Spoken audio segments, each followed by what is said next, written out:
Olá, seja muito bem-vindo ao meu podcast Vida em Pauta. Eu sou a Thaís Venâncio e eu tô sempre aqui, ouvindo histórias, compartilhando histórias e experiências e, é claro, eu espero também aí o seu retorno. Você pode escrever no comentário, pode sugerir uma entrevista, um tema e aproveite também para compartilhar as nossas entrevistas. Nós temos várias aqui no meu canal. Todas as segundas, a partir de 13h, tem um novo episódio no ar e você pode compartilhar e deixar seu like também. Bom, continuando a ouvir histórias, eu conheço ele já há um bom tempo, mas eu sempre o entrevisto como médico, falando sobre doenças, as situações. Aliás, a gente tem um curso na nossa plataforma que fala sobre dengue, né? Ensinando os profissionais a lidar, né, com a dengue. Então, acessa aí nossa plataforma da Neuroiser, que aí lá você vai encontrar. Eu estou recebendo aqui um médico infectologista e amigo, Dr. Talib Mussalem. Obrigada, Talib, por ter vindo. Eu que agradeço, Thaís, o convite. É sempre um prazer estar aqui com você. Como a gente sabe que a gente gosta de conversar, você pode sentar aqui e a gente falar do que quiser, não pode? Sim, à vontade. Só a Simone que fugiu de mim, né?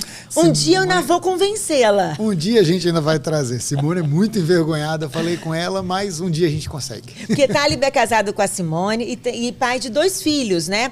Peraí que eu vou lembrar. O Miguel, que é o primeiro. Isso. Ixi. Munir é o segundo. Os dois. E tem uma história também de milagre, né? O Miguel é um milagre, né? O Miguel é o primeiro milagre. É o primeiro milagre. E a gente vai falar sobre a importância da fé católica na vida dessa família, na vida do Talib, e como ele faz como referência sobre fé, ciência, né, a vida cotidiana. Ele que tem uma trajetória firme na fé católica e até conhecido pelos amigos como radical. Quero saber como é que é isso. Bom, como é que foi a sua formação religiosa? Seus pais sempre foram católicos? Então, Thaís, lá em casa, a gente tem duas... nós somos do Líbano, né? A minha família, do meu pai e da minha mãe, elas são famílias libanesas. O seu pai veio do Líbano ou seu avô? O meu pai nasceu lá. Não, papai nasceu no Líbano e veio para o Brasil com 18 anos em 1953. Nossa! Mamãe não, mamãe já é nascida aqui, mas a família dela toda é de descendência libanesa também. Uhum. E papai veio do Líbano, ele é um comerciante, mas papai, antes de ser comerciante, ele fez o seminário ortodoxo, porque a parte da família do papai é católica ortodoxa. Uhum. Então, papai ele fez seminário, mas não chegou a se formar como padre. Então, porque ele teve um período de muita dificuldade no Líbano, em meio assim às dificuldades econômicas, os pais faleceram e ele teve que se virar e teve que partir do Líbano. Ele entrou para o seminário. Ele entrou para o seminário. Então, papai tem uma formação sólida católica ortodoxa, mas não chegou a se formar padre. E mamãe é de família católica melquita, que é o quê? É o católico romano do Líbano, mas com o rito ortodoxo. Eles têm o rito ortodoxo, mas seguem o Papa igualzinho os católicos romanos. Então, daqui a pouco eu vou querer que você me fale dessas diferenças, assim, sim, o que tem de símbolos, tradições, para a gente poder entender. Sim. Então, eu tenho, desde muito cedo, a gente tem uma tradição católica muito firme lá em casa. Então, eu, meus 2 irmãos, por influência principalmente da mamãe, ela obrigava vocês a irem à missa? Sempre obrigou a gente a missa e assim, no meio das férias, quando estava todo mundo jogando futebol, brincando na rua, ela parava para a gente poder ir lá assistir a missa, porque ela falava que 1 horinha de agradecimento não é nada perto de tudo que a gente tem de bom durante a semana. Poxa. Eu acho um argumento fantástico, né? Porque ela ensinava a gente a rezar dentro de casa e obrigava a gente a ir à missa. Porque eu acho que o pai e a mãe obrigando a ir à missa, você vai criando o hábito. E hoje nem eu, nem meus 2 irmãos e as nossas famílias conseguem viver sem igreja. Então a gente tem que ir obrigatoriamente, a gente para tudo para poder ir à igreja no final de semana. É obrigatório. Fora as orações todas que a gente faz em casa. Mas a gente sempre foi enraizado assim em casa. E qual que é a diferença, né, do ortodoxo e do melquita? Então, na verdade, a gente tem que lembrar lá do grande cisma, né? De 1053, se eu não me engano, quando se dividiu a Igreja Católica do Oriente e a Igreja Católica do Ocidente. né? Então, a Igreja Católica do Ocidente continuou seguindo o Papa. A Igreja Católica do Oriente tem os patriarcas, que são os papas, e que vai circulando entre cada patriarca a liderança da Igreja Católica do Oriente. No final das contas, é a mesma igreja, só que uma delas não segue o Papa, mas tem exatamente as mesmas crenças, os mesmos dogmas, assim, o dogma da Virgem Maria, né, que a gente tem realmente uma relação de filho e de mãe, os católicos têm com a Virgem Maria, é igualzinho na Igreja Católica do Oriente, talvez até mais. E, assim, a transubstanciação, a gente não acredita na consubstanciação. Para a gente, a partir do momento da consagração da hóstia e do vinho, aquilo lá é o corpo e é o sangue de Cristo. Aquilo não simboliza, como alguns teólogos tentam falar para a gente, né? Na verdade, aquela substância deixou de ser corpo e deixou de ser sangue para virar... Deixou de ser pão e vinho para virar corpo e sangue de Cristo. A Igreja Católica do Oriente é exatamente a mesma coisa. Depois que faz a consagração, aquilo lá deixou de ser substância pão e vinho para virar corpo e sangue de Cristo. A gente poderia dizer, então, que a única diferença é não seguir as diretrizes do Vaticano? Não seguir o Papa, mas praticamente é a mesma coisa, assim, as mesmas coisas que o Papa fala, as mesmas diretrizes que o Papa segue, a Igreja Católica do Oriente segue, tanto que eles estão em conversas já para ver se volta a se unir, porque é a mesma igreja. Mas então, quando você se apresenta, você não fala, eu sou católico, apostólico, romano. Não, eu sou católico. Eu sou católico, porque assim... Mas não se fala, eu sou católico ortodoxo, eu sou católico... Não, porque eu tenho as duas raízes, na verdade. Quando eu fui para São Paulo, que eu fiquei um tempo lá em São Paulo, eu tive uma relação muito estreita com o arquimandrita, que é um monsenhor Dimitrios, da Igreja Ortodoxa. Eu ia na missa na Igreja Ortodoxa todos os domingos. Eu me confessava com ele igualzinho na Igreja Católica. Mas os ritos são diferentes? Tem alguns ritos diferentes? Olha, ou não? Eles são Nunca um pouco... fui. Então, eles são um pouco mais... Como é que eu vou te falar? Eles são mais contidos na missa. Você não tem... Tanto assim, que eu sigo essa parte. Assim, eu, particularmente... Mais tradicionais. Tem isso também na Igreja do Ocidente. Sim, isso também. Sim. Tem os mais tradicionais e tem as igrejas mais da renovação carismática. Isso, eu respeito todas elas, mas eu não gosto muito de missa muito barulhenta. Entendi. Eu sou mais, por exemplo, o que o cardeal Roberto Sarra fala, que as missas, às vezes, elas ficam muito barulhentas e você esquece do foco principal, que é o sacrifício de Cristo. Então, você ficar fazendo muito barulho durante as missas, então eles praticamente não fazem. Você tem o clero que reza, e a gente praticamente só reza o Pai Nosso e o credo, porque o resto tudo é respondido pelo coro, porque é uma missa tão fechada, tão contida, que você tem a resposta do coro. Não responde muita coisa. E tem música? Tem o coro, tem o coro que canta... Que não tem instrumentos? Tem instrumentos, mas instrumentos assim, bem discretos, não tem bateria, violão, tem o nome de um não. Instrumento que foi no início, que ele é uma bomba, que até faz por ar.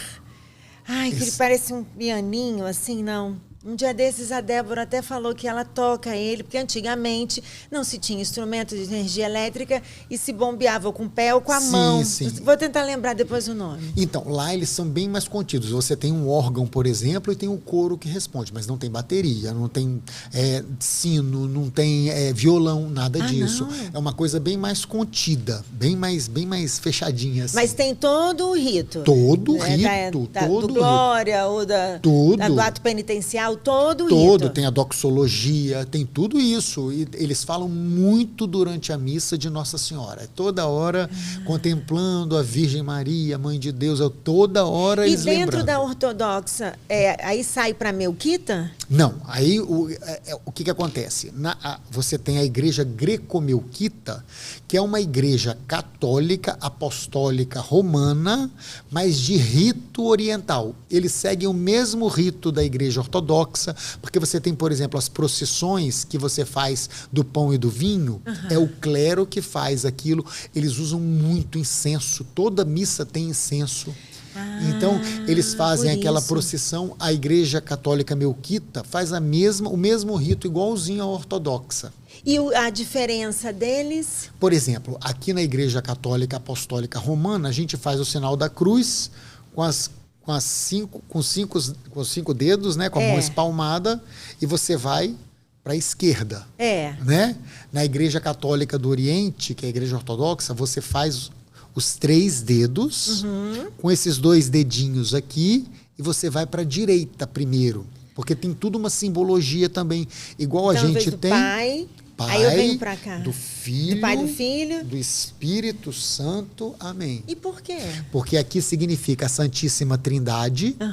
Aqui as 2 naturezas de Jesus Cristo, humana e divina, no seio da Virgem Maria, que é a sua mãe. E vai para a direita porque Cristo está sentado à direita do Pai. Então, toda a simbologia que a gente tem na Igreja Católica, salvo engano da Igreja Católica Romana, são a mão espalmada porque significam as 5 chagas de Cristo. E vai para a esquerda porque, segundo a tradição, ele caiu primeiro do lado esquerdo. Então, a primeira queda dele foi para o lado esquerdo. Não sei se estou certo, eu acho que é isso. Que ele faz o nome do Pai, do Filho e do Espírito Santo. Amém. Você veja que até as 2 igrejas elas se encontram no sinal da cruz, que são as igrejas católicas que fazem o sinal da cruz. Vanessa pesquisou ali para mim que é o órgão de Foley. Órgão de Foley. Que antigamente aí tem que a Débora tem um pequenininho, ela leva às vezes, só que ela tem que fazer na mão e com a outra ela toca. Muito legal, muito interessante, curioso, né? Isso. E uma coisa característica também da Igreja Católica Ortodoxa é que até o nível de padre, ele pode se casar. Então, é uma coisa que pra gente choca, que é católico romano, mas lá é permitido. Até o padre pode se casar. Ele pode continuar celebrando a missa, todos os sacramentos. Mas ele não pode, se ele quiser progredir na carreira eclesiástica, ele não se casa. Mas isso aí, se eles querem buscar essa união com o Papa, isso vai ser um grande conflito, né? Talvez, eu penso sempre pelo outro lado positivo. Vamos pensar que isso talvez seja uma coisa assim, que eles mantêm do lado de lá, a gente mantém do lado de cá, mas não deixa de se unir. Porque eu acho que é uma igreja só. Então isso daí foi uma coisa que aconteceu há 1000 anos atrás, que já era para ter sido resolvida. Mas que é muito curioso, né? Então, mas a pessoa, ela se diz, então, assim, eu sou católico ortodoxo? Ela se apresenta tem assim? Tem gente que se apresenta como católico ortodoxo. Seu pai ainda se apresenta assim? Papai é católico ortodoxo. Papai é católico ortodoxo. Mas a sua mãe, ela... Mamãe é católica romana. Mamãe é católica romana. Ela é greco-melquita, então ela é romana. Mas a igreja dela original segue o rito ortodoxo. Isso confunde um pouco a nossa cabeça, né? Confunde.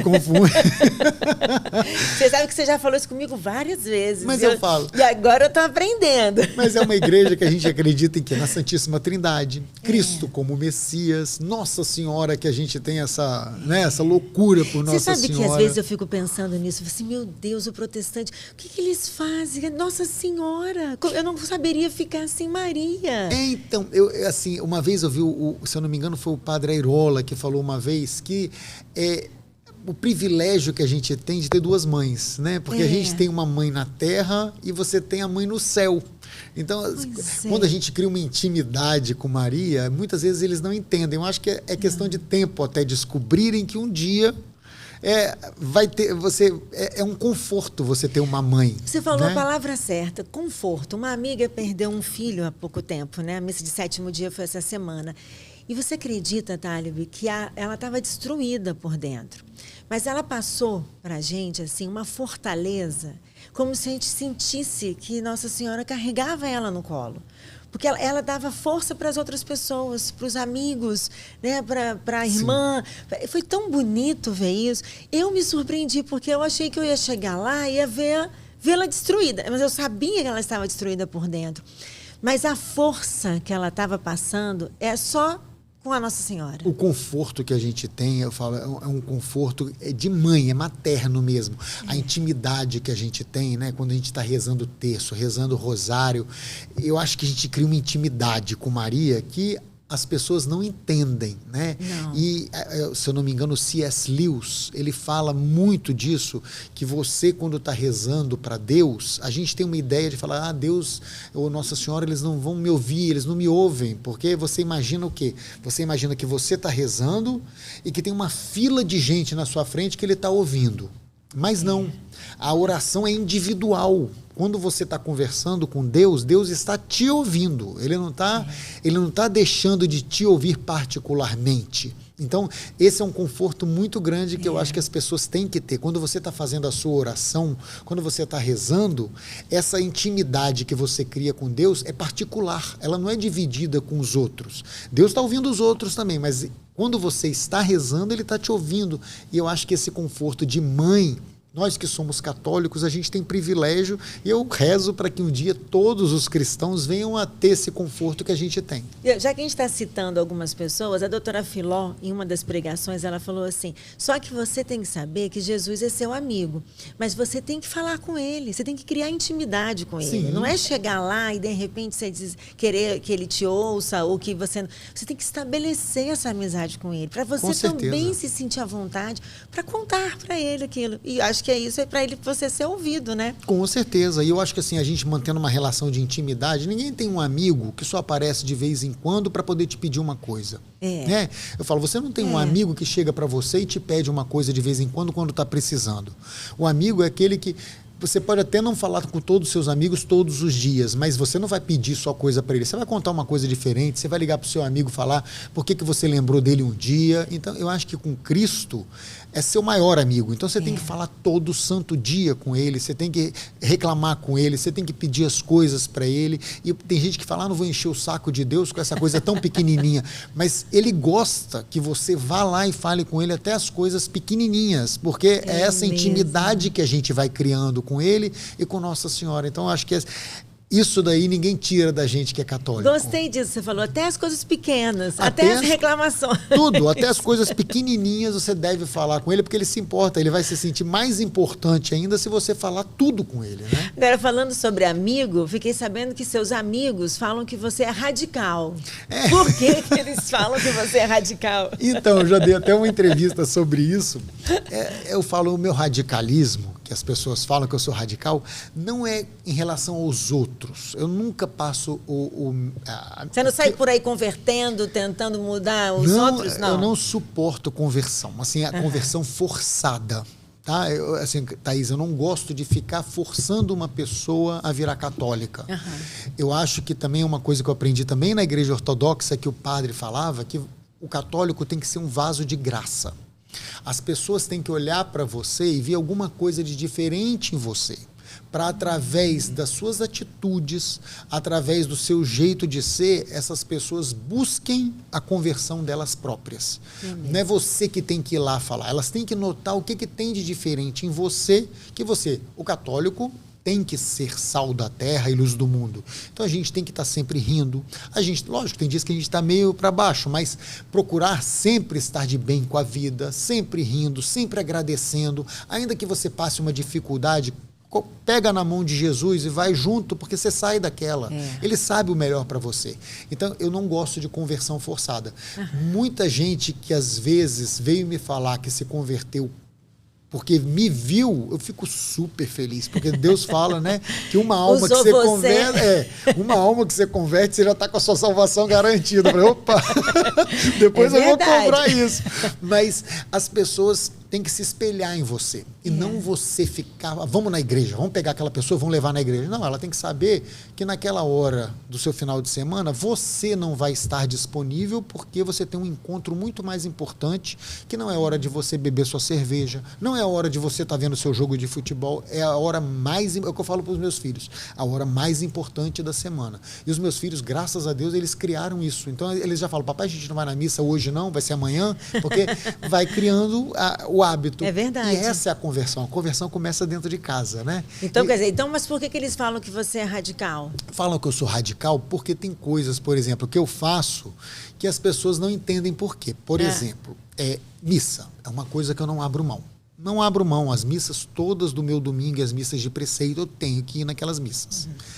Eu rezo o rosário todo santo dia. Então, assim, não pode chover ou fazer sol, Thaís, de manhã cedo. A primeira coisa que eu faço é o café e meu rosário. Então, eu começo a rezar o rosário. A pessoa fala, mas são 4 terços. Gente, 4 terços passam em 1 hora. Se você rezar 1 hora do seu dia para agradecer o dia inteiro que você tem a Deus, eu acho que é o mínimo que você pode fazer. Então, eles falam que eu sou radical também por conta disso. Então, falam que eu sou radical porque nas sextas-feiras eu não como carne, porque tem a regra da igreja de não comer carne. E eles acham que isso é um radicalismo meu. Mas isso não é radicalismo, é simplesmente ser católico, seguir a nossa fé. Exatamente. Então, de radical eu não vejo nada, mas as pessoas acham que eu sou radical. E isso daí eu não tento passar isso para as pessoas. Eu sigo o que eu penso, não mudo o que eu penso. E as pessoas me taxam de radical por conta disso. Que para elas, né, é radical deixar de fazer algo. Eu acho que também tem isso, né? Quer dizer, porque é muito fácil você estar conforme o mundo, né? Que todo mundo está fazendo aquilo, que todo mundo... Ainda mais a gente que mora numa cidade praiana, domingo está todo mundo indo para a praia, né? E não vai à missa de manhã, mas tem vários horários do domingo que a pessoa pode ir à missa também, né? Com certeza. Ela pode, não precisa ter desculpa para poder não ir. Então é por isso que as pessoas acabam vendo a gente. Eu também estou nesse caminho. Então, você seria taxada de radical também, você não é radical, né? A gente tem uma vida católica, uma vida cristã católica, que eu procuro passar isso para as pessoas, mas muitas vezes as pessoas não entendem. E o que você acha do termo católico de IBGE? Porque já passaram muitas pessoas por aqui nas entrevistas, algumas pessoas falam que tem esse católico de IBGE, aí outros já falam assim, eu já acho que não devia existir essa palavra, porque assim, ou é católico ou não é católico. O que você acha? Eu sou assim da seguinte opinião: não existe católico não praticante. Tá? Esse é um termo que não existe. Eu sou católico não praticante. Não, você não é católico. Você é católico quando você pratica a fé católica, né? Tem gente na minha família que não vai à missa e se fala católico. Eu penso comigo aqui, bom, ela pensa que ela é católica, mas na verdade ela não é católica, porque o católico, você tem que ir na missa, você tem que se confessar pelo menos 1 ou 2 vezes por ano, você tem que ajudar na igreja na medida do que você pode, você tem que pagar o seu dízimo para ajudar a igreja, você tem que ajudar o seu próximo, você tem que levar os seus filhos para a fé católica. Quando você vira padrinho de uma pessoa, que você promete perante Deus, você que vai auxiliar aquela pessoa, você não pode largar aquela pessoa que você se dispôs a ser padrinho e você se comprometeu com a fé católica de auxiliá-la a seguir essa fé e depois você não pratica. Então isso não existe. Eu sou contra você falar. Eu prefiro muito mais que eles falem assim, olha, eu fui batizado como católico, mas eu não sigo a religião católica, do que falar que é católico não praticante. Porque que não faz, primeira coisa, não vai à missa aos domingos. Não vai à missa. Então, assim, a missa é o centro da nossa fé, é a missa dominical. Você tem que ir na missa. Então, se você não vai na missa, eles falam, eu rezo de casa. As coisas não são assim. Se você não vai na igreja, se você não participa do sacrifício de Cristo, se você não olha para o Cristo lá, ressuscitado praticamente em corpo e sangue, você não está participando da vida católica. Então, essas pessoas falam que são católicas, mas na verdade não são. Eu não concordo. E a sua esposa também sempre foi católica? Simone é um pouco mais, se for falar de radical, ela é um pouco mais radical do que eu. Ela é igualzinha também. É mesmo? Ela é igualzinha também. E já era assim quando você a conheceu? Já era assim. E ela também é de família libanesa, né? Ela também é de família libanesa. Só que a família dela não é nem melquita nem ortodoxa. A família dela é maronita. Esse daí... Agora você me confundiu. Esse é o católico romano igualzinho daqui. Pronto. E por que é maronita? Maronita porque segue o ramo da igreja maronita do Líbano, que, salvo engano, tem alguma relação com San Maron, mas eu não tenho certeza. Mas eles mudam alguma coisa? Nada. É igualzinho que você vê aqui, você vê lá. Igualzinho, o rito é igual, é tudo igual, as pessoas vão na missa igualzinho a gente vai aqui, eles são todos, seguem o Papa, as mesmas datas de Páscoa, porque às vezes as datas de Páscoa ortodoxa e católica, elas não caem juntas, mas lá é igualzinho, eles seguem exatamente. O Papa esteve no Líbano agora, foi recebido pela Igreja Católica Maronita. Teve os outros que foram visitá-lo, que foram recebê-lo, mas ele ficou na Igreja Católica Maronita, que é a Igreja Católica Romana de lá. E assim, quando você disse que ela é mais radical, o que ela faz, assim, então, por exemplo? Simone... Já que ela não veio, vamos falar dela. Vamos falar dela, né, Simone? Um beijo, eu gosto demais dela. Simone, por exemplo, ela participava de grupos de jovens na igreja Já desde a adolescência, coisa que eu não fazia. Isso daí naquela época. A sua adolescência não foi assim tão. Então, eu ia na rigorosa. missa e tudo mais, mas eu não era como ela, entendeu? Ela não, ela participava de retiros, ela participava de encontro. Então, ela era muito envolvida com isso. Simone, por exemplo, ela foi catequista uma época da vida dela. Nós fomos ministro de Eucaristia, tanto eu como ela, mas depois da pandemia ficou um pouco complicado para a gente continuar dando seguimento. Mas ela era mais entranhada na igreja mesmo de do radical, que eu. né? Ela tem cara. Mas falando sobre a Simone, tem um presente para vocês, né? Obrigado, E esse Thaís. presente acho que tem a ver com um milagre, não é esse que a gente vai falar? Do primeiro milagre deles? Tem a ver, olha só. É a loja Amor ao Sagrado, que conhece a história de vocês. Pode abrir, pode abrir? Pode, porque eu sou curiosa. Não precisa tirar a florzinha, não. Puxa o barbante, que fica mais fácil. E a loja Amor ao Sagrado, quando Vanessa pediu, avisou quem seria, ela falou assim, já sei o que eu vou mandar para eles, porque eles têm uma história com essa imagem, assim, né? Com esse contexto. Aí você vai saber por quê. E aí sim eu vou entrar na história que você vai me contar, que é do primeiro milagre de vocês. Ah, São Miguel! Nossa, sou devoto de São Miguel. Nossa, que imagem linda! E você sabe que Amor ao Sagrado são duas fiéis, né, católicas, lá da igreja São Camilo. Gente. E elas têm suas profissões e montaram essa loja online. Linda imagem, olha. Deixa eu mostrar aqui, a câmera, aqui, ó. E elas montaram essa loja, Talib, e é impressionante as peças, a delicadeza que elas escolhem. Olha só que linda. Linda, linda mesmo. Linda, né? Assim, eu acho que, assim, tem todo um cuidado quando a gente vai escolher uma imagem, vai escolher um adorno, vai escolher um colar, uma peça. E elas mandaram porque elas sabiam da história de vocês. Eu agradeço com muito. Miguel. Obrigado, viu? Obrigado mesmo. A Georgia e a Ana Paula, um beijo para vocês. Obrigado, Georgia. Obrigado, Ana Paula. E por que o Miguel é o primeiro milagre? Então, desde que a gente casou, eu e a Simone, a gente, desde o comecinho, a gente já queria ter filho. Desde o comecinho, a gente queria ter filho, né? E quando você casa, você acha assim, é só Vou esperar um tempo para depois ter. Vocês queriam logo? A gente queria logo. A gente queria logo. E a gente nunca evitou filho, né? Aí começou a passar o tempo. Isso daí também, assim, é até como consolo para os casais que não conseguem ter. Bota nas mãos de Deus que milagre acontece. Né? Então, assim, a gente é o testemunho vivo disso. Porque quando a gente casou, como eu falei, a gente não evitava. Mas o tempo começou a passar e a Simone não engravidava.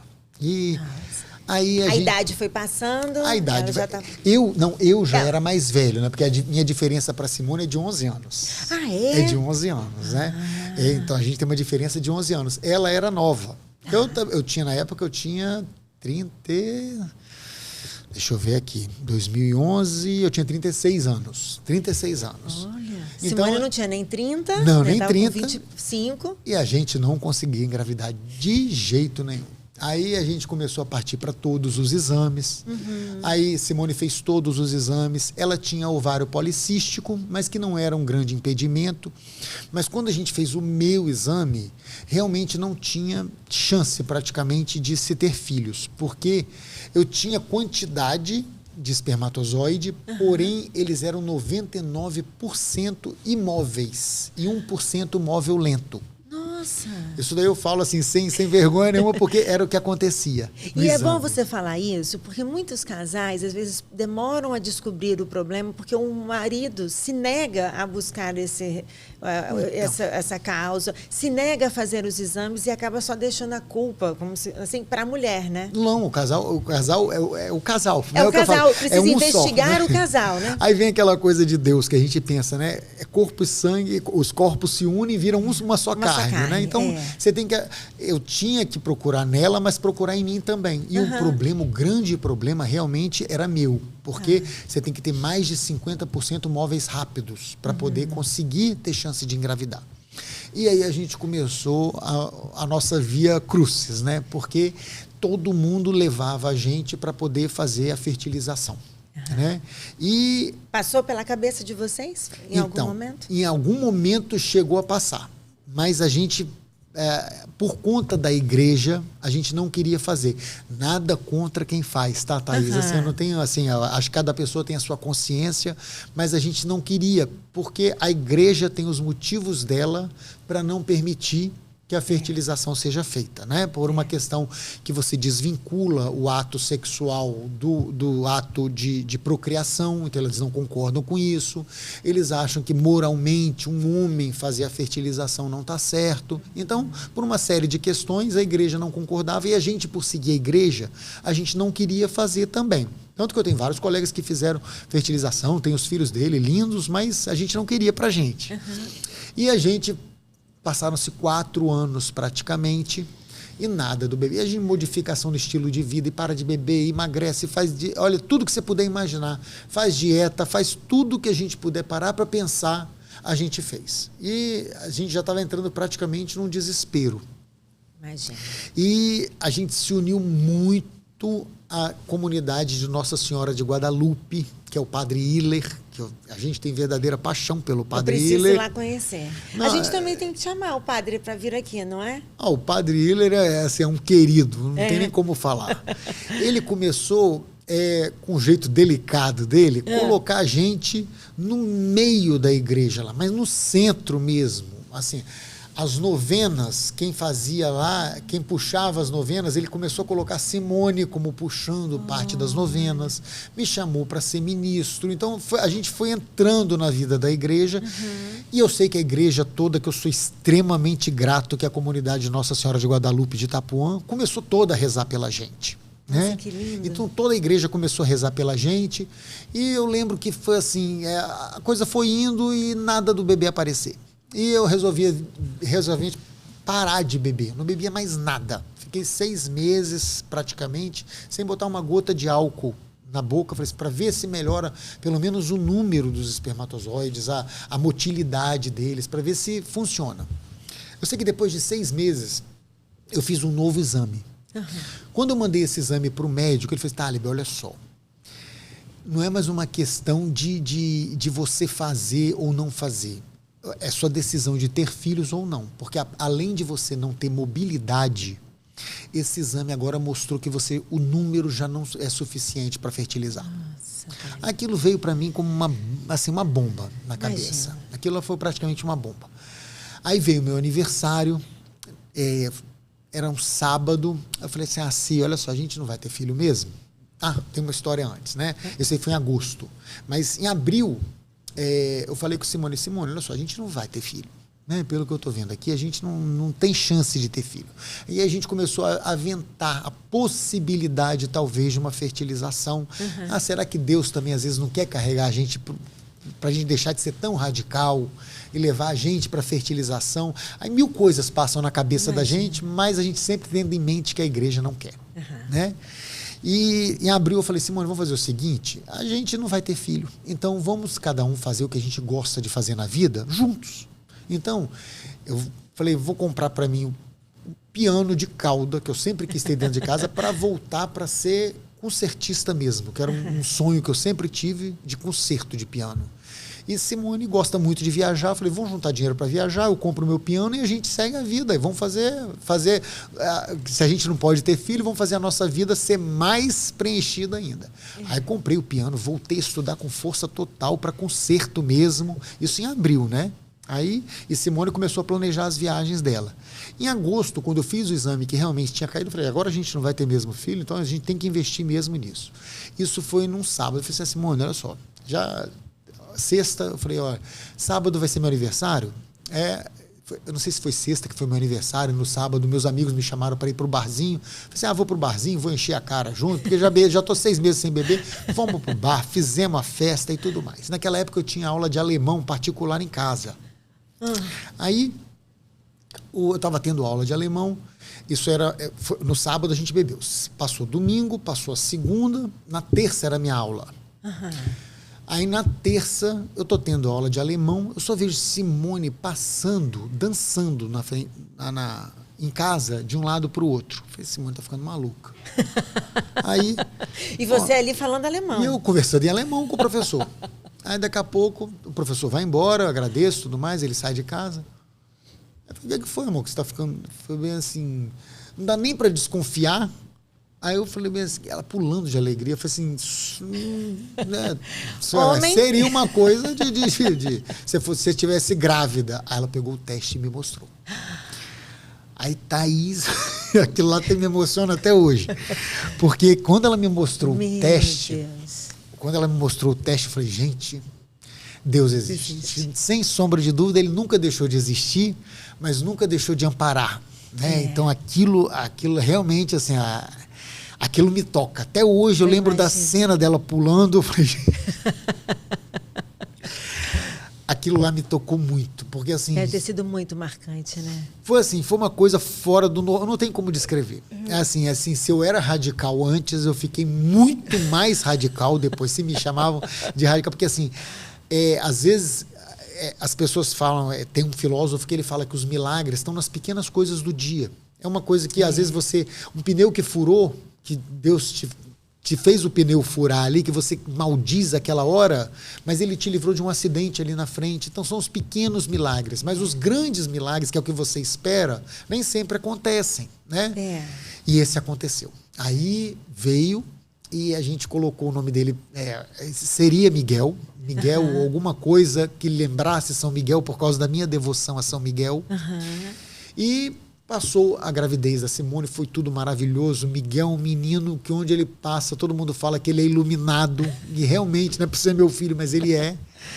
Doce de menino, né? Nunca evitamos, né? Assim, né? Sempre a gente queria muito o Miguel. E ele veio, ele preencheu a casa do jeito que a gente mais esperava. Ele é um menino levado, ele não dorme igual a mim, ele acorda, ele é alto astral, ele é igual a mim, assim, no sentido da agitação, ele é igualzinho a mim. Então, mesmo? Assim, aquele negócio do filho te cansar que não dorme, eu não posso reclamar nada, porque eu sou igualzinho. Eu não durmo também praticamente direito, e o Miguel era igualzinho a mim também. É mesmo? Veio assim, a sua cópia. A minha cópia, né? A cara, todo mundo fala que é a cara de Simone, tem gente que acha a minha cara, mas a maioria fala eu acho que eles misturam bem, não? Eu acho que eles misturam. E a gente nunca evitou. Quantos filhos Deus quiser mandar pra gente, a gente aceita. Tanto que a gente falou, primeiro milagre, Deus já mandou demais pra gente, né? Vamos agradecer. Vamos agradecer. Qual foi a nossa surpresa? Que 2 anos e meio depois, Simone engravida do Munir. E assim, sem a gente fazer nada, nenhum tratamento, nada, veio o Munir. E o Munir também é a mesma coisa, assim, preencheu ainda mais, é o segundo milagre, mais ainda inesperado. Porque quando você nem imaginavam que vocês podiam ter outro filho. O segundo filho, né? E veio o Munir.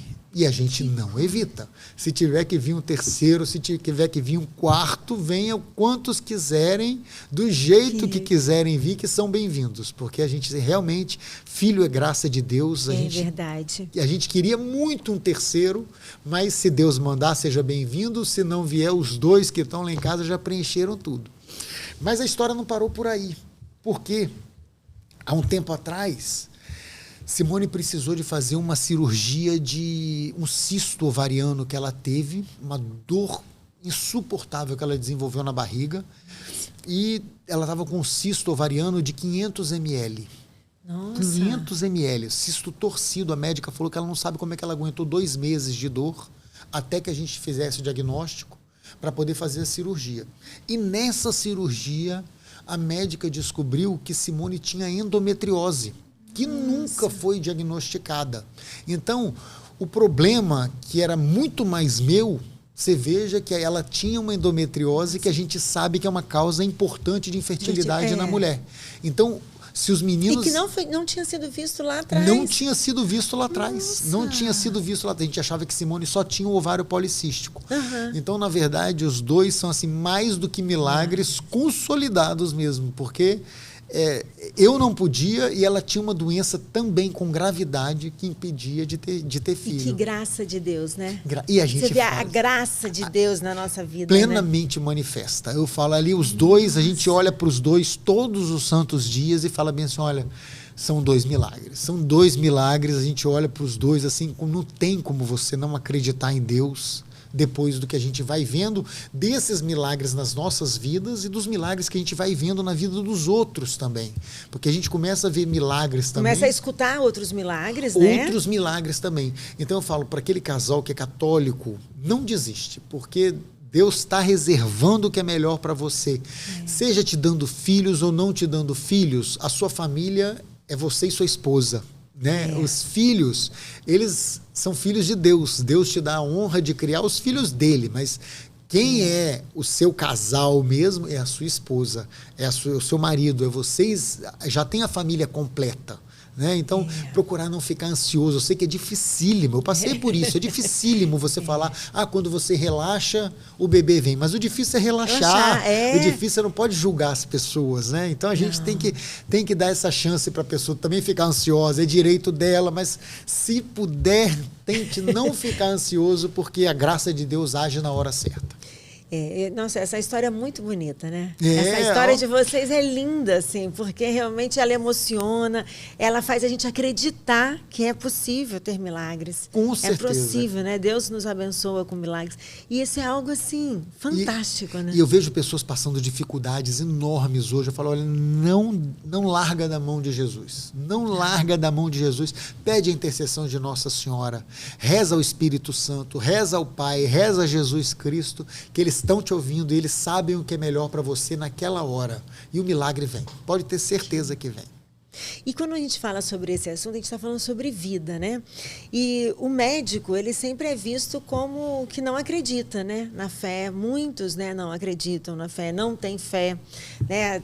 É sempre esse grande debate da fé e da ciência, né? Como que você lida com isso? Como é que você trabalha com isso? Porque até deve encontrar seus amigos, o dia a dia do hospital, médicos que não têm essa fé. Thaís, eu falo assim, eu sou da linha de... Quem sou eu? Mas eu sigo a linha de Louis Pasteur. Porque ele falava o quê? Que muita ciência te aproxima de Deus, pouca ciência te afasta de Deus. Quanto mais você vai estudando, quanto mais você vai lendo, quanto mais você vai se aprofundando, mais você tem certeza que só a natureza não faz o que a gente vê. Né? Quanto mais você vai estudando, por exemplo, o DNA humano, a obra de engenharia que é o DNA humano, quanto mais você vai estudando a neurologia, Marcelo, que não me deixa mentir, você vai vendo que não tem como só o sistema neural, por descarga elétrica ou por neurotransmissor, ele desencadear a minha vontade de juntar as mãos, por exemplo. Tem que ter alguma coisa extracorporal que me dá ordem para a minha parte orgânica, chegar à conclusão que eu tenho que fechar as mãos. Então, o corpo do Talib existe, mas existe um Talib fora do corpo que me dá ordem e o livre-arbítrio para eu fazer o que eu quiser da minha vida. Entendeu? Então, nesse ponto, não há o que discutir. Deus existe. Não tem como diz Ariano Suassuna, é muito mais difícil você acreditar na formação de moléculas para formar uma célula, para formar isso, para formar aquilo, que é a hipótese lá de Dawson e Daniele, do que você chegar aqui e falar bem assim, olha, teve um criador. Porque quanto mais você vai estudando, você vai chegando à conclusão lógica que não tem como você falar que Deus não existe. Então, eu parto desse princípio.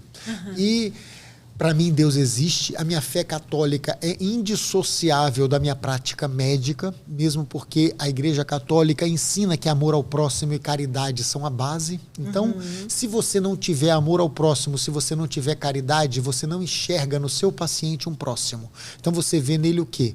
Um conjunto bioquímico que você tem que tratar com tal medicamento e que você vai ganhar o seu dinheiro ali, pronto, é isso que interessa. Se ele vai ser curado, se ele não vai, se ele tem dor espiritual, se ele tem depressão, não interessa, porque isso daí é uma parte que é bioquímica. Então, eu acho que quando você com todo respeito a quem não acredita, aos ateus, mas eu acho que você acaba por se distanciar um pouco dessa proximidade que você tem que ter com o seu paciente. E eu coloco a minha fé católica em prática todos os santos dias na minha medicina. Lógico que tendo um paciente na minha frente, eu não julgo nenhum paciente por suas atitudes, pelas coisas que ele faz fora dali, por nada disso. Ali eu procuro ser laico, né? Na visão da medicina. Por exemplo, eu não tenho como falar para um paciente que a Igreja Católica proíbe o preservativo, que ele não pode usar preservativo. Não. Eu tenho que falar para ele que ele deve usar o preservativo, mesmo porque ele pode não ser católico. E ele fala assim, olha, para mim não tem que preservar a castidade, eu quero ter relação sexual, eu quero me proteger. Tem que usar preservativo. Não tem como eu não falar que ele não vai usar preservativo.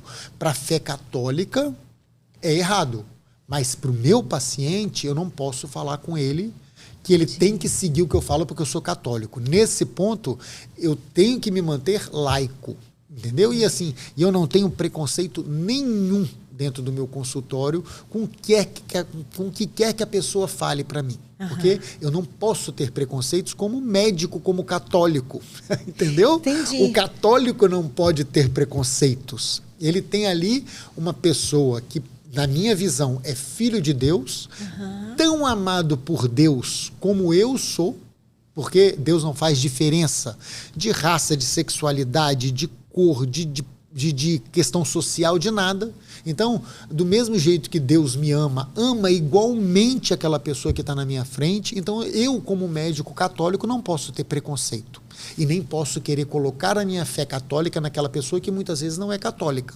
Impor a sua fé a ele. De maneira nenhuma. E precisa acolher, né? Porque ele pode estar correndo risco, né, de adquirir doenças, né, na questão, por exemplo, de doenças sexualmente transmissíveis. Sim, você... E tem a sua responsabilidade como médico, Como médico. Então, eu não posso abrir mão disso. Você vai me ver no meu Instagram eu falando sobre a PrEP, que é a profilaxia pré-exposição, que evita a AIDS. Por que eu não vou falar disso se eu posso evitar uma doença? Então, eu tenho o lado católico, que as pessoas têm que seguir a Igreja Católica, mas o meu paciente não é obrigado a seguir a minha fé.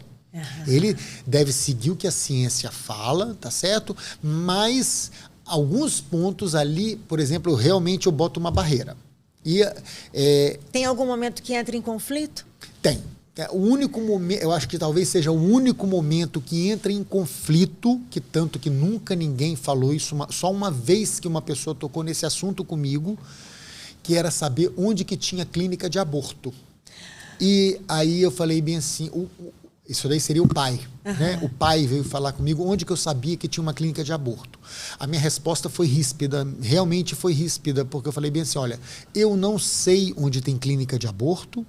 Se eu souber, eu denuncio e eu espero que você não me pergunte isso de novo, porque eu não acredito que uma pessoa como você vai matar uma criança. Ali o assunto se encerrou. Então, o único ponto que realmente eu sou radical, e não só ser radical por ser católico, mas por ser médico. Eu acho que todo médico deveria ser anti-aborto. Nesse ponto. Do resto todo, eu não misturo, eu não tento influenciar, não me deixo influenciar na frente do paciente com nada disso, porque eu acho que o modo mais bonito de você ser católico no consultório é você não ter preconceitos. Não me interessa o que aquela pessoa fez ou deixa de fazer, me interessa o que ela está trazendo de ansiedade, de problemas físicos, psicológicos, que eu, como médico, posso ajudar. E aí a minha fé católica entra porque eu tenho que ser o máximo caridoso e bondoso com aquela pessoa, porque se ela veio me procurar, é porque ela quer tirar uma dor dela. Então não é meu direito colocar a minha fé católica em contraste. Eu sou católico, você não é, e você aqui não vai ser bem-vindo. Pelo contrário, porque eu sou católico, aqui você é muito bem-vindo. E a Igreja Católica, embora ela seja difamada pela mídia, como a gente sabe que muitas pessoas pouco sabem, mas a maior sustentadora de redes de saúde no mundo inteiro é a Igreja Católica. Com as suas santas casas, com seus hospitais, com seus orfanatos, né? Com seus movimentos sociais todos, é a que tem a maior capilaridade no mundo todo. África, Ásia, América Latina, América do Norte, Europa, a Igreja Católica está presente em tudo. Você veja bem que tem, por exemplo, movimentos que querem destruir a fé católica, falando que a Igreja Católica, levantando bandeira contra a Igreja Católica, mas mal sabem eles que a Igreja Católica, por exemplo, foi a que mais acolheu e acolhe pacientes que eram antes deixados de lado pelos movimentos que falam proteger, por exemplo, os pacientes com AIDS, que naquela época que AIDS não tinha tratamento, Sim. Quem mais acolhia esses pacientes eram a Igreja Católica, porque eles eram abandonados pelos movimentos que dizem proteger. Então, a Igreja Católica, ela ensina essa caridade que eu acho que com a medicina se encaixa perfeitamente. Você falou uma coisa agora sobre caridade, né? E claro que aqui não é um incentivo, em hipótese alguma, que depois você vai ser perdoado. Mas é muito importante que veio isso no meu coração, que as pessoas que praticaram algum ato, que seja de um aborto ou de um crime, Sim. como um aborto, buscassem o perdão, buscassem se confessar, sabe? Porque nessa vida a gente tem essa oportunidade, as pessoas têm essa oportunidade. Enquanto a gente estiver nessa vida, a gente precisa reconhecer os erros, né? Buscar a confissão, buscar esse perdão, porque eu já vi algumas entrevistas e tudo, e as pessoas, às vezes, por vergonha, por medo, né, por querer, o que o padre vai falar, não buscam isso. E elas estão deixando de receber uma graça, né, de buscar isso, porque não vão cometer mais esse crime, ou que seja outro, e deixam passar essa graça, não é pela vida, né? Eu penso assim, Thaís, as pessoas olham para o médico e falam, nossa, o médico, a gente erra tanto quanto todo mundo é igual, como humano, todo mundo peca, todo mundo erra, e o padre está cansado de ouvir aqueles pecados que as pessoas vão se confessar, ele ouve aquilo como se fosse uma ladainha, então para o padre ouvir aquilo lá, mas para você que está recebendo o perdão do padre, o perdão de Deus, na verdade, eu acho que isso faz uma grande diferença, tanto que todo mundo sabe que eu sou um ativista anti-aborto, isso eu faço questão de falar, porque eu sou realmente um ativista anti-aborto. A única pessoa que eu procuro não botar a culpa é na mulher que abortou. Porque aquela mulher, às vezes, está num momento de fragilidade. Então, é naquele momento de fragilidade que as forças malignas mesmo agem para poder fazer um ato que ela depois vai se arrepender para o resto da vida. Então, ela tem que ser a nossa, assim, a protegida, porque ela, às vezes, cometeu um ato de desespero. Ela foi induzida por outros, fala assim, olha, seu filho vai nascer, você está com 16 anos, aborta, sua vida inteira, você vai se comprometer com o filho. Quantas mães a gente não conhece que foram mães com 15, 16 anos, que os filhos são os apoios delas, mas aquela que foi induzida a esse ato, ela foi a menos culpada, talvez, porque tinha uma rede por trás dela, de pessoas que, essas sim, sabem o que fazem. É o médico que fez o aborto. E até você fala, por que todo médico devia ser contra o aborto? Porque toda vez que você impede a vida, você está indo contra os seus princípios da medicina. Não existe justificativa para você matar uma vida indefesa. Não tem justificativa para você impedir essa vida de nascer. Você não é dono da vida, a mulher não é dona da vida, porque é um ser humano único e que pode fazer, como todo ser humano faz, uma diferença única no mundo. Qualquer ser humano é importante para o mundo. Não importa aquele ser humano, o que ele faça, o que ele deixa de fazer. O mundo vai aprender, nós vamos crescer com aquele ser humano, você não tem o direito de abortar quem quer que seja. Quando você, um médico, estimula o aborto, o médico está indo contra o juramento de Hipócrates, que é você preservar a vida. E um movimento muito perigoso está surgindo nas faculdades, que novos alunos estão querendo botar o aborto como um direito da mulher, que não é. Esse direito, o movimento feminista, ele é um movimento antifeminino, porque é um movimento que ele vai contra a mulher, ele vai contra o instinto principal da mulher, que é a maternidade. Então, toda vez que você ouvir uma feminista, como você vê deputadas federais falando a favor de aborto, elas falam para os outros, mas elas têm os filhos delas. Então, cuidado, porque isso é uma ideologia muito perigosa. As pessoas que não acreditam deveriam acreditar que o demônio existe, e o demônio age justamente fingindo, mostrando para os outros, botando na cabeça de que ele não existe e também fazendo o que? Você aceitar a normalização do anormal. Você aceitar que um aborto pode ser feito porque uma pessoa, por exemplo, aí vem o meu radicalismo, porque a pessoa foi estuprada. Aborto de estupro é uma coisa que elas jogam na mídia como se acontecesse a toda hora, como se fosse fácil, num ato sexual de estupro, acontecer uma gravidez. É um ato que devia, para mim, ter uma pena rigorosa, que é o estupro, mas a criança que está no ventre dessa mãe não é culpada do crime que o pai dela cometeu. Eu vi uma entrevista de uma canadense, se eu não me engano, perguntando para uma abortista, ela era filha de um estupro. Ela falou, por que eu deveria pagar com a minha vida o crime do homem que violentou a minha mãe? E a abortista ficou... Não tinha resposta. Não tem resposta, porque ela é uma pessoa criada, uma pessoa boa, que não fez nada de mal para ninguém, e ela repicou a pergunta. Por que você acha que eu tinha que pagar? Eu agradeço a Deus que você está aqui na minha frente, por que você não agradece a Deus que eu também estou aqui? Por que eu deveria ter morrido no ventre da minha mãe pelo crime que o homem que estuprou a minha mãe cometeu? E a mulher não teve resposta. Então, Thaís, eu acho que assim, que todo aborto é indefensável nesse sentido. Volta à questão, não a mulher tem culpa porque às vezes ela é pega num momento de fragilidade, mas a rede que está por trás dela é cúmplice. É cúmplice, o médico que faz é cúmplice e criminoso e devia pagar penalmente por isso. As pessoas, os deputados, os juízes, quer seja do Supremo Tribunal Federal que defende aborto, deveriam pagar por esse crime também. Não interessa se é ministro do Supremo, é deputado, é presidente. Concordo. Se é a favor do aborto, ele está compactuando com um assassinato e triplamente qualificado, pelo menos.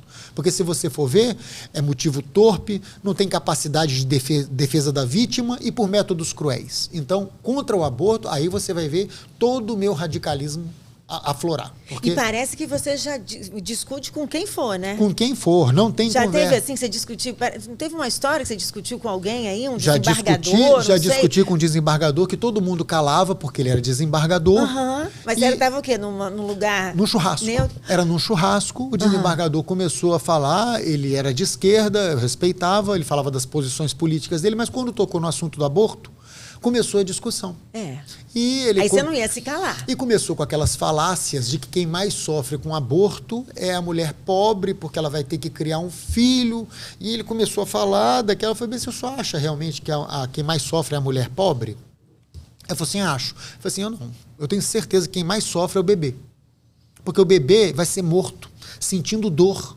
Não teve o direito de nascer, de nem falar. E o senhor vem me falar que é a mulher pobre que tá pagando por isso? Por quê? Tanto a mulher pobre como a mulher rica vão sofrer, porque elas vão perder o bebê. E tem um documentário chamado Life After Abortion, que ele mostra lá que a mulher que abortou lá com 16 anos, ela falou assim, meu Deus, eu abortei o único filho que eu teria, porque depois eu tentei engravidar e eu fiquei com cicatrizes tão graves no meu útero que eu nunca mais consegui ter um filho.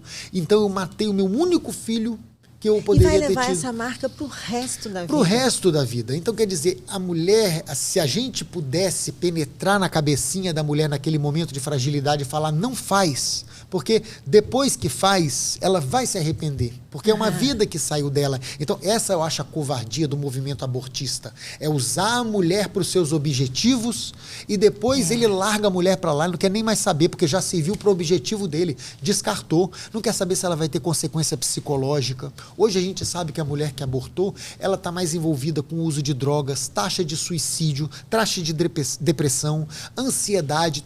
Tem estudo mostrando isso. Nossa. Então, é uma coisa muito séria para as pessoas levarem como se fosse uma coisa descartável.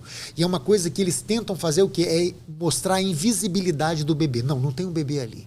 Mas já tem estudo mostrando que quando você faz o ultrassom para aquela mulher que vai abortar, que ela ouve o batimento do bebê, o batimento cardíaco, a maioria desiste. Então, ela sabe que ali tem uma vida, ela vê que não é só um amontoado de célula que pode complicar muito a vida dela no futuro. É uma nova vida, entendeu? Então, nesse ponto, Thaís, realmente aí o meu radicalismo aflora, porque não tem razão. A gente discute e o abortista, ele não tem desculpa. Você começa a encurralar a pessoa... Ele não tem mais argumentos, né? Não existe argumento. Não existe argumento. Ah, porque aquela mãe já teve 6 filhos, vai ter o 7º. O 7º vai ser um motivo de graça na vida daquela mãe. Não importa. Do modo que ele venha, ele vai ser um motivo de graça na vida daquela mãe e para o mundo. Você tem histórias que contam, por exemplo, que a família de Beethoven tinha 6 filhos e parece que o 7º a mãe queria abortar e nasceu Beethoven. Mas não precisa de ser Beethoven. Pode ser qualquer um de nós, qualquer pessoa. Para Deus, Beethoven, eu, você, a pessoa que está ali na porta da esquina, a pessoa que está pedindo, está mendigando ali uma esmola, todo mundo tem o mesmo valor. E eu acredito como ser humano, não como católico, que todo ser humano tem seu valor no mundo. Então a gente não tem o direito de tirar a vida. E eu acho que uma coisa que prejudicou muito as mulheres, né, são esses movimentos feministas. São. Né? São. Prejudicou demais. É assim, quando a gente vai falar aqui sobre doenças sexualmente transmissíveis, a questão da postura dessa mulher, do corpo dessa mulher, de que o meu corpo, minhas regras, sabe? Isso denegriu a mulher, tirou o feminino da mulher. Você vê hoje meninas. Na minha época de adolescente, a gente queria ser menina, Sim. botar cintura, botar roupa, ter uma maquiagem. Hoje, depois eu fiquei sabendo que as adolescentes, nós não temos meninas, né? Sim, então sim. a gente tem que ver as meninas estão indo mal vestidas para os lugares, sim. Não se arrumam, é cafona até, e arrumada, maquiada. Então eu acho que o movimento feminista ele fez muito mal à feminilidade. A mulher deixou de ser mulher quando ela permitiu que o movimento feminista entrasse, porque o movimento feminista ele não tem nada de defender a mulher. Não. Se ele quisesse defender a mulher, a primeira coisa que a feminista faria era proteger a gravidez. Então, ela quando se vira contra o bebê, ela se vira contra a mulher. E assim, a gente tem que defender as mulheres, não defender o movimento feminista. Exatamente. Defender o feminino, defender assim que essa mulher, ela não vai ser colocada de lado, né? Quando a gente fala, por exemplo, gostam muito de culpar a Igreja Católica, que é machista. Nossa, a mulher está ali ao lado de Se a gente Jesus. for falar da mulher, a mulher que trouxe o Salvador, a salvação começou por uma mulher. Deus escolheu, né? uma mulher para poder dar a ela o direito de ser mãe, né, e tudo mais. Olha só. Veja a quantidade de santas que a gente tem. Santa Teresa d'Ávila, que é uma doutora da igreja. Você vê só. Que história linda, né? Como a gente tem a participação da mulher na igreja, a gente tem tudo. A igreja sem a mulher não existe. Então, eu acho que quando você bota a Igreja Católica como contra a mulher, quem fala isso é o movimento feminista. Exatamente. Quem fala isso é esse movimento feminista. E às vezes em feministas fala horrores comigo porque eu sou contra aborto, entra por um ouvido e sai pelo outro, porque elas no fundo sabem que eu tenho razão. Porque elas, quando vão ter os delas, elas não abortam. Porque elas sabem o mal que faz. Entendeu? Elas querem induzir os outros por uma causa demoníaca, porque não tem outra justificativa do que a atuação demoníaca para você matar uma criança no ventre materno. Aliás, quem não assistiu, assista um filme chamado Nefários. Nossa, espetacular. Nós assistimos. Aquilo é fantástico, mostra como é que ele normaliza as coisas dentro da sua cabeça. Como que o inimigo entra, né? Entra. Ele existe, ele é astuto, ele é 1000 vezes mais inteligente do que a gente, então ele vai te dobrando, moldando a sua cabeça. Que faz você pensar como ele. Ali mostra aquilo, né? Dominando praticamente a cabeça de uma pessoa. É assustador, né? E assim, eu gostei do filme, porque o filme mostra que isso é uma coisa que às vezes católicos não se dão conta do que eles estão falando. O católico tem que ser contra o aborto radicalmente, mas também tem que ser contra a pena de morte. A pessoa que fala, o católico que fala, bandido bom é bandido morto. Não, eu sou a favor da pena mais radical que pode ter, que é o quê? A prisão perpétua, se for o caso, mas que dê chance de você reverter se uma decisão judicial foi errada, como já aconteceram inúmeros casos de pacientes de pessoas que estavam no corredor da morte, a justiça viu que teve um erro e conseguiu evitar que aquela pessoa morresse. Então, a gente não é permitido você tirar a vida nem no começo e nem no fim, porque o católico que é a favor de alguma morte, você pode desconfiar, principalmente do médico católico que é a favor de alguma morte, porque talvez ele não vá com o paciente dele até o fim. E a gente só pode parar de lutar quando Deus apita. Eu sou dessa opinião. O meu radicalismo vai de um lado até o outro, porque a gente tem que ser, nesse ponto que eu falo que o meu catolicismo influencia a minha medicina. Eu não posso ser contra o aborto e a favor de pena de morte, porque eu estaria me contradizendo. perante Deus, porque eu estaria pedindo para um irmão meu ser morto. Não importa o que aquele irmão fez. Às vezes vem as pessoas e falam bem assim para mim: ah, Talib, mas se fosse a sua filha, se fosse a sua sobrinha estuprada, você ia querer que nascesse? Ia querer que nascesse, porque eu sei o mal que ia fazer para minha sobrinha ou para minha família se ela fosse estuprada e ela arrancasse um filho que, querendo ou não, é dela também. Nasceu de um estupro, mas é dela também. E aquilo pode deixar uma sequela para o resto da vida dela. E quantos testemunhos que a gente vai vendo de pessoas que nasceram de uma forma, às vezes não foi de um estuprador, foi do próprio marido violentando a mulher não queria ter relação, teve o filho. Então, quantos exemplos a gente não vê de pessoas que nasceram e que produziram muito para o mundo? Então, a gente não pode ser a favor da morte em nenhuma instância. Isso é excelente, essa fala que você fez, porque assim, às vezes a pessoa pensa só de um lado e não pensa do outro. Não, a gente tem que pensar dos dois lados. Do início ao fim da vida, né? Temos que pensar dos dois lados em todas as instâncias. Eu falo, a gente tem que defender a vida da concepção até a morte ordenada por Deus, não pela gente. E aí a gente já sai com várias dicas aqui, né? De assistir o filme, de assistir... Olha, isso daí é um filmão, isso daí. Nossa, esse filme é muito bom. Nós assistimos um também na Brasil Paralelo, que é O Homem que não vendeu sua alma, que fala sobre ali a mudança da Igreja Católica com a criação da Igreja Anglicana, lá na Inglaterra, e por conta de um rei que queria casar com uma mulher que já foi casada e tudo mais, e ele queria que um ministro aceitasse. Aceitasse o casamento, e ele não aceitou. Ele não vendeu a alma dele. Bom saber, eu vou procurar muito saber. Muito bom. Veja, na década de 50. Vale a pena. E se tem um livro que eu posso recomendar também. Por favor.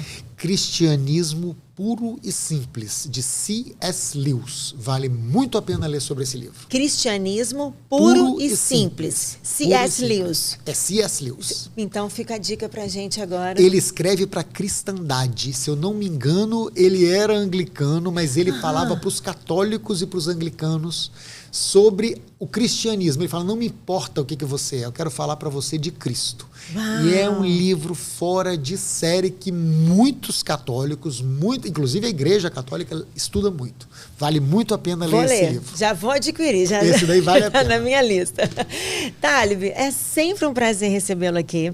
A gente já falou sobre tanta coisa, mas essa entrevista foi especial, né? Eu te agradeço. Deixou marcas, com certeza. Olha, Thaís, e acho que para quem está assistindo, que bom que você tem milagres para contar pra gente. E parabéns por ter uma família tão abençoada. Eu gosto demais de vocês, do exemplo de família que vocês são. Então, assim é muito bonito ver isso. Obrigada. Você sabe que a nossa recíproca é verdadeira. A gente gosta muito de vocês também. E agradeço demais o presente ao pessoal da Amor ao Sagrado. Muito obrigado. E quem sabe numa próxima entrevista a gente consegue trazer sua mãe e Simone. Vou tentar convencer as duas, prometo. Esse é o nosso desafio, hein? É o próximo milagre.